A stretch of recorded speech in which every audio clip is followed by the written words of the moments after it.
ഒരു നാടിനെ ഒന്നാകെ നടുക്കിയ തിരുവനന്തപുരം വെഞ്ഞാറമൂട് കൂട്ടക്കൊലയുമായി ബന്ധപ്പെട്ടുള്ള അപ്ഡേറ്റുകളിലേക്കാണ് ആദ്യം തന്നെ ഈ മണിക്കൂറിൽ നമ്മൾ പോകുന്നത്. ഈ പ്രതി വെഞ്ഞാറമൂട് കൂട്ടക്കൊലയിൽ പ്രതിയുടെ മൊഴി പോലീസ് ഇനിയും പൂർണ്ണമായും വിശ്വാസത്തിൽ എടുത്തിട്ടില്ല. പ്രതിയുടെ ഫോൺ ശാസ്ത്രീയ പരിശോധനയ്ക്ക് അയക്കും. അഫാന്റെ മാനസിക നില പരിശോധിക്കാൻ വിദഗ്ധ ഡോക്ടർമാരടങ്ങിയ സംഘവും ഇന്നെത്തുന്നുണ്ട്. സാമ്പത്തിക പ്രതിസന്ധിയെ തുടർന്നുണ്ടായ കുടുംബ പ്രശ്നങ്ങളാണ് കൊലപാതകത്തിന് പിന്നിൽ എന്നാണ് അഫാന്റെ മൊഴി. അതേസമയം കട്ടിലിൽ നിന്നും തലയടിച്ചു വീണതാണ് എന്നാണ് കഴിഞ്ഞ ദിവസം മജിസ്ട്രേറ്റിന് അമ്മ മൊഴി നൽകിയത്. വിവരങ്ങളുമായി തിരുവനന്തപുരം മെഡിക്കൽ കോളേജിൽ നിന്ന് അർജുൻ രാജും ഗോകുലം മെഡിക്കൽ കോളേജിൽ നിന്ന് ബിനിൽ ലീല സാബുവും ചേരുന്നുണ്ട്. ആദ്യം അർജുൻ രാജിലേക്കാണ്. അർജുൻ, ഈ പ്രതി കൃത്യം നടന്ന് ഇപ്പോൾ 2 ദിവസമാകുന്നു. പക്ഷേ ഇപ്പോഴും പ്രതിയുടെ മൊഴിയിൽ വൈരുദ്ധ്യമുണ്ട്. പ്രതി പറയുന്ന കാര്യം പൂർണ്ണമായും പോലീസ് വിശ്വാസത്തിലെടുത്തിട്ടില്ല. അച്ഛൻ്റെ സാമ്പത്തിക പ്രതിസന്ധിയുടെ പേരിൽ ഈ ഒരു 5 പേരെ അരിങ്കൊല ചെയ്യാൻ ഇയാളെ പ്രേരിപ്പിച്ചത് എന്താണ് എന്നതടക്കം ചോദ്യങ്ങൾ നിലനിൽക്കുന്നുണ്ട്. ഇയാളുടെ ആരോഗ്യനില സംബന്ധിച്ച ഏറ്റവും പുതിയ അപ്ഡേറ്റ് എന്താണ്? പ്രത്യേക മെഡിക്കൽ സംഘം വരുന്നുണ്ട്, അതുമായി ബന്ധപ്പെട്ടുള്ള വിവരങ്ങൾ. ഒപ്പം പോലീസിന്റെ ഇന്നത്തെ രീതി എങ്ങനെയാണ്? ഈ കേസ് അന്വേഷണവുമായി ബന്ധപ്പെട്ട് പോലീസിന്റെ മുന്നോട്ട് പോക്ക് എങ്ങനെയാണ്? സേതു, തിരുവനന്തപുരം മെഡിക്കൽ കോളേജിൽ പ്രത്യേക നിരീക്ഷണത്തിലാണ് പ്രതി അഫാൻ നിലവിൽ ഉള്ളത്. ആരോഗ്യനില തൃപ്തികരമാണ്. പക്ഷേ എലിവിഷം കഴിച്ചതായതിനാൽ തന്നെ ഒരു 3 ദിവസം കൂടി നിരീക്ഷണത്തിൽ തുടരേണ്ടി വരും. അതിൻ്റെ സാധ്യത, അതായത് എലിവിഷം കഴിച്ചതിൻ്റെ അത് പ്രതിഫലിക്കുന്നത്, ആരോഗ്യപരമായി അത് ബാധിക്കുന്നത് അറിയാൻ 2 ദിവസം കൂടി കാക്കേണ്ടി വരും. ഒരുപക്ഷെ വലിയ രീതിയിലുള്ള ഗുരുതരമായിട്ടുള്ള അവസ്ഥ അല്ലെങ്കിൽ പ്രശ്നം ഉണ്ടാകില്ലെന്നാണ് ഡോക്ടർമാർ ഇപ്പോൾ പറയുന്നത്. അതിനുശേഷം മാത്രമായിരിക്കും പ്രതിയെ വിശദമായി ചോദ്യം ചെയ്യുന്നതിലേക്ക് പോലീസ് കടക്കുക. ഇപ്പോൾ പ്രാഥമികമായി പ്രതിയിൽ നിന്ന് മൊഴി രേഖപ്പെടുത്തിയത് മാത്രമാണ് പോലീസിന് ചെയ്യാൻ കഴിഞ്ഞത്. ഡോക്ടർമാർ അയാളോട് സംസാരിച്ചതിൻ്റെ അടിസ്ഥാനത്തിൽ കൂടിയുള്ള പ്രാഥമികമായ വിവരശേഖരണം മാത്രമാണ് നിലവിൽ പോലീസിന് നടത്താൻ കഴിഞ്ഞിട്ടുള്ളത്. അതിലാണ് ഈ സാമ്പത്തിക ബാധ്യതയെ തുടർന്നാണ് ഇത്തരത്തിൽ കൃത്യം ചെയ്തതെന്ന് പ്രതി പറഞ്ഞിട്ടുള്ളത്. പക്ഷേ അതിൽ തന്നെ പ്രാഥമികമായി ആ കാര്യം പരിശോധിക്കുമ്പോൾ തന്നെ ഒരു ലോജിക്കില്ലായ്മ ഉണ്ട്. കാരണം സാമ്പത്തിക ബാധ്യത ആണെങ്കിൽ പോലും ഇത്രയും ക്രൂരമായി ഏറ്റവും അടുത്ത ആൾക്കാരെ എങ്ങനെയാണ് കൊല്ലാൻ കഴിയുക എന്നുള്ളതാണ് ഇതിൽ ഏറ്റവും ന്യായമായും തോന്നുന്ന സംശയം. അതുകൊണ്ട് തന്നെ മറ്റെന്തെങ്കിലും കാരണങ്ങൾ ഇതിന് പിന്നിലുണ്ടോ എന്നുള്ളത് പോലീസിന് മുന്നിലുള്ള ചോദ്യമാണ്. അതറിയാൻ പോലീസിന് ഏറ്റവും പ്രധാനപ്പെട്ട കാര്യം ഈ പ്രതിയെ വിശദമായി ചോദ്യം ചെയ്യുകയാണ്. അതിന് കാക്കേണ്ടി വരും എന്നുള്ളത് കൊണ്ടാണ് ഇപ്പോൾ പോലീസ് മറ്റു വഴികൾ തേടുന്നത്. അതിലേറ്റവും പ്രധാനപ്പെട്ടത് ഈ പ്രതിയുടെ മൊബൈൽ ഫോൺ പരിശോധനയാണ്. ശാസ്ത്രീയമായ പരിശോധന ഈ ഫോണിൽ നടത്താനാണ് പോലീസ് ഒരുങ്ങുന്നത്. ഈ ഫോണിൽ നിന്നുള്ള ചില ചാറ്റുകൾ ഫോർമാറ്റ് ചെയ്തതായി പോലീസ് മനസ്സിലാക്കിയിട്ടുണ്ട്. അതുകൊണ്ട് തന്നെ അത് വീണ്ടെടുക്കാൻ ഇമെയിലായി ഗൂഗിളിന് അയച്ചിട്ടുണ്ട്. അതുകൊണ്ട് തന്നെ ഈ ഫോണിലെ വിശദാംശങ്ങൾ ലഭ്യമായി കഴിഞ്ഞാൽ മറ്റെന്തെങ്കിലും തരത്തിലുള്ള ശ്രമങ്ങൾ അല്ലെങ്കിൽ മറ്റെന്തെങ്കിലും നീക്കം ഇക്കാര്യവുമായി ബന്ധപ്പെട്ട് പ്രതി നടത്തിയിട്ടുണ്ടോ എന്ന് പോലീസിന് മനസ്സിലാക്കാൻ കഴിയും. പ്രത്യേകിച്ച് ഈ ബ്ലാക്ക് മാജിക് അല്ലെങ്കിൽ ഡാർക്ക് വെബ്സൈറ്റുകൾ ഉൾപ്പെടെയുള്ള പലതരത്തിലുള്ള സാധ്യതകൾ ഉണ്ട്. നിരവധി കേസുകൾ ഇതിന് സമാനമായി മുൻപ് കേരളത്തിൽ ഉണ്ടായിട്ടുണ്ട്. അതുകൊണ്ട് തന്നെ അത്തരത്തിലുള്ള സാധ്യതകൾ കൂടി പോലീസ് പരിശോധിക്കുന്നുണ്ട്. ഏറ്റവും പ്രധാനപ്പെട്ടത് പ്രതി ലഹരി ഉപയോഗിച്ചാണോ ഇത്തരത്തിൽ ക്രൂരമായിട്ടുള്ള കൃത്യം നിർവഹിച്ചത്, അല്ലെങ്കിൽ അത്തരം നീചമായി സ്വന്തം ബന്ധുക്കളെ കൊന്നത് ലഹരിക്ക് അടിമയായതുകൊണ്ടാണോ എന്നതാണ് ഏറ്റവും പ്രധാനപ്പെട്ട കാര്യം. അതറിയാൻ പോലീസ് ഈ പ്രതിയുടെ രക്തസാമ്പിൾ പരിശോധനയ്ക്ക് അയച്ചിട്ടുണ്ട്. അത് ഇന്ന് ലഭിക്കാനുള്ള ഒരു സാധ്യതയുണ്ട്. പ്രതി മദ്യപിച്ചിരുന്നുവെന്ന്, സ്ഥിരമായി മദ്യപിക്കാറുണ്ടെന്ന് ഡോക്ടർമാരെ അറിയിച്ചിട്ടുണ്ട്, ഡോക്ടർമാരോട് പറഞ്ഞിട്ടുണ്ട്. പക്ഷേ അതിനപ്പുറത്തേക്ക് മാരകമായി മറ്റെന്തെങ്കിലും ലഹരി ഉപയോഗം പ്രതിക്ക് ഉണ്ടായിരുന്നു എന്നുള്ളതാണ് അറിയേണ്ടത്. അല്ലെങ്കിൽ ഇത്തരത്തിൽ ക്രൂരമായിട്ടുള്ള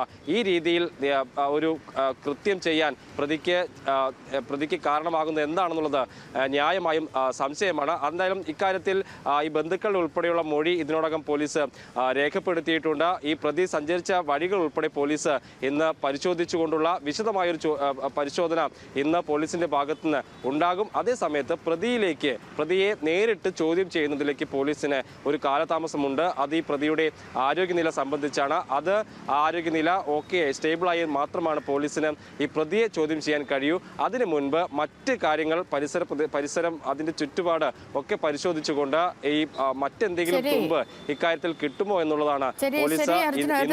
കാരണം മദ്യപാനം ഈ ഒരാളെ ഇത്രമേൽ ക്രൂരനാക്കുമോ എന്ന കാര്യം സംശയമാണ്. എന്താണ്, ഇയാൾ ലഹരിക്കടിമയാണോ അതോ ഏതെങ്കിലും തരത്തിലുള്ള മാനസിക വൈകല്യമാണോ തുടങ്ങിയ കാര്യങ്ങളിലൊക്കെ ഇനിയും വ്യക്തത വരേണ്ടതുണ്ട്. ഗോകുലം മെഡിക്കൽ കോളേജിൽ നിന്ന് ബിനിൽ ലീല സാബു കൂടി ചേരുന്നുണ്ട്. ഇവിടെയാണ് ഈ പ്രതിയുടെ അമ്മ ചികിത്സയിൽ തുടരുന്നത്.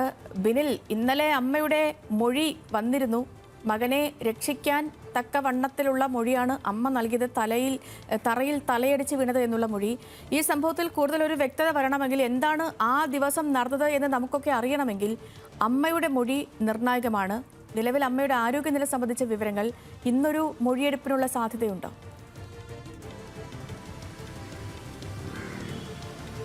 സേതു, ഇന്ന് മൊഴിയെടുക്കാനുള്ള സാധ്യത വിരളമാണ്. കാരണം അവരുടെ ആരോഗ്യനില തൃപ്തികരമായി വരുന്നതേയുള്ളൂ. കാരണം സ്റ്റേബിളായി കഴിഞ്ഞാൽ മാത്രമേ മൊഴിയെടുക്കലിലേക്ക് പോലീസ് പോകുകയുള്ളൂ എന്നാണ് നമുക്ക് മനസ്സിലാക്കാൻ കഴിയുന്ന കാര്യം. നിലവിൽ എന്തായാലും അവർ ഇന്നലെ ആദ്യം ഡോക്ടർമാരാണ് സംസാരിച്ചത്. സംസാരിച്ചപ്പോൾ തലയിടിച്ച് തറയിൽ വീണതാണ് എന്നാണ് അവർ നൽകിയ മൊഴി. നമുക്കറിയാം, സ്വാഭാവികമായിട്ടും മകനെ രക്ഷിക്കാനുള്ള അമ്മയുടെ ആ വാക്കുകളാണ് അതിലുണ്ടായിരുന്നത്. അതിനുശേഷം മജിസ്ട്രേറ്റ് മൊഴിയെടുത്തു. അപ്പോഴും പറഞ്ഞത് തറയിൽ തലയിടിച്ച് വീണതാണെന്നുള്ളതാണ് അവർ പറഞ്ഞ മൊഴി. അതിനുശേഷം പോലീസ് എന്തായാലും ഇക്കാര്യത്തിൽ വ്യക്തമായൊരു മൊഴിയെടുക്കാൻ തന്നെയാണ് മുന്നോട്ട് പോകുന്നത്. നാളെയായിരിക്കും ഒരുപക്ഷെ കുറച്ചുകൂടി. ഇപ്പോൾ ഇന്ന് രാവിലെ ഡോക്ടർമാരോട് സംസാരിച്ചപ്പോൾ അവരുടെ ആരോഗ്യനില തൃപ്തികരമായി വരികയാണ്. വലിയ പ്രശ്നങ്ങൾ ഇപ്പോഴില്ല. ആന്തരികാവയവങ്ങളിൽ ചില പ്രശ്നങ്ങളുണ്ട്. അതോടൊപ്പം തന്നെ മർദ്ദത്തിന്റെ ചില ചുറ്റി കൊണ്ടാണ് അടിച്ചത്, അതിന്റെ കുറച്ച് പ്രശ്നങ്ങളുണ്ട്. അങ്ങനെ രക്തസ്രാവം അടക്കമുള്ള കാര്യം ഉണ്ടായിരുന്നു. അതൊക്കെ സ്റ്റേബിളായി വരികയാണ്. അതിനുശേഷമേ മൊഴിയെടുക്കലിലേക്ക് പോകാൻ കഴിയൂ എന്നാണ് ഡോക്ടർമാർ പറയുന്നത്. ഒരുപക്ഷെ ഇന്ന് ഉച്ചയ്ക്ക് ശേഷമോ അല്ലെങ്കിൽ നാളെയോ ആയിരിക്കും ഈ പോലീസ് ഇവിടേക്ക് എത്തി ഔദ്യോഗിക മൊഴി രേഖപ്പെടുത്തുക. എന്തായാലും ഈ ഷെമി, അതായത് ഈ അഫാന്റെ മാതാവ് ഷെമിയുടെ വാക്കുകളായിരിക്കും ഏറ്റവും പ്രധാനമായിട്ടുള്ള ഒന്ന്. കാരണം ഇക്കാര്യങ്ങൾ അറിയാവുന്നത് ഒന്ന് അഫാനാണ്. അഫാൻ കാര്യങ്ങൾ പറഞ്ഞാൽ മാത്രമേ എന്താണ് കൊലയിലേക്ക് നയിച്ചത്, ഈ സാമ്പത്തിക പ്രശ്നങ്ങളാണോ അല്ലെങ്കിൽ ഫർസാനയുമായിട്ടുള്ള പ്രണയമാണോ, അത് എതിർത്താണോ തുടങ്ങിയ കാര്യങ്ങളൊക്കെ പറയണമെങ്കിൽ അഫാൻ തന്നെ പറയണം. പക്ഷേ അതിനപ്പുറത്തേക്ക് എന്താണ് ഇതിൽ വ്യക്തത പറയണമെങ്കിൽ മാതാവിന്റെ മൊഴിയും ഏറ്റവും പ്രധാനമാണ്. അതുകൊണ്ട് പോലീസ് ഇക്കാര്യത്തിൽ അന്തിമ ഒരു വ്യക്തതയിലേക്ക് നിഗമനത്തിലേക്ക് പോലീസ് എത്തിയിട്ടില്ലെങ്കിൽ കൂടി മാതാവിന്റെ മൊഴിയെടുത്ത ശേഷം ഇക്കാര്യത്തിൽ ഒരു വ്യക്തത വരും എന്നാണ് പോലീസ് മനസ്സിലാക്കുന്നത്. എന്തായാലും അവർ ഇപ്പോൾ ഗോകുലം മെഡിക്കൽ കോളേജിൽ തീവ്രപരിചരണ വിഭാഗത്തിൽ ചികിത്സയിൽ തുടരുകയാണ്. ഇന്ന് ഉച്ചയ്ക്ക് ശേഷമോ നാളെയോ മൊഴി എടുക്കാൻ ഉള്ള നീക്കത്തിലാണ് പോലീസ് എന്തായാലും ഉള്ളത്. നിലവിൽ എന്തായാലും സാമ്പത്തിക ബാധ്യത എന്നൊരു നിഗമനത്തിലേക്കാണ് പോലീസ് എത്തിയിട്ടുള്ളത്. നിലവിൽ അങ്ങനെയാണ് പോലീസ് അനുമാനിക്കുന്നത്. കാരണം വലിയ സാമ്പത്തിക ബാധ്യതയുണ്ട്. അത് കുടുംബത്തിലുള്ള ഇപ്പോൾ കൊലപ്പെടുത്തിയ ആളുകൾ ഉൾപ്പെടെ അവരോട് പണം കടം വാങ്ങിയിരുന്നു. അതായത് നിലവിൽ എന്തായാലും ഈ കാമുകി ഉൾപ്പെടെയുള്ള, അതായത് പ്രണയിച്ചിരുന്ന ഫർസാൻ ഉൾപ്പെടെ ആളുകളുമായി സാമ്പത്തിക ഇടപാടുകൾ ഉണ്ടായിരുന്നുവെന്നാണ് നമുക്ക് മനസ്സിലാക്കാൻ കഴിയുന്നത്. പോലീസ് പറയുന്നതും അങ്ങനെയാണ്.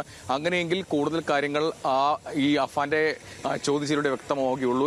നിലവിൽ എന്തായാലും പോലീസ് അന്വേഷണവുമായി മുന്നോട്ട് പോവുകയാണ്. നിലവിൽ എന്തായാലും അഫാൻ മാത്രമാണ് നിലവിൽ ഈ കേസിൽ പ്രതി. മറ്റ് ബാഹ്യ പ്രേരണകൾ ഉണ്ടായിരുന്ന അടക്കമുള്ള കാര്യങ്ങൾ പോലീസ് പരിശോധിക്കുന്നുണ്ട്. അതായത് നിലവിൽ എന്തായാലും ഈ അഫാന്റെ ഫോൺ അടക്കം പോലീസ് പരിശോധിക്കാൻ തീരുമാനിച്ചിട്ടുണ്ട്.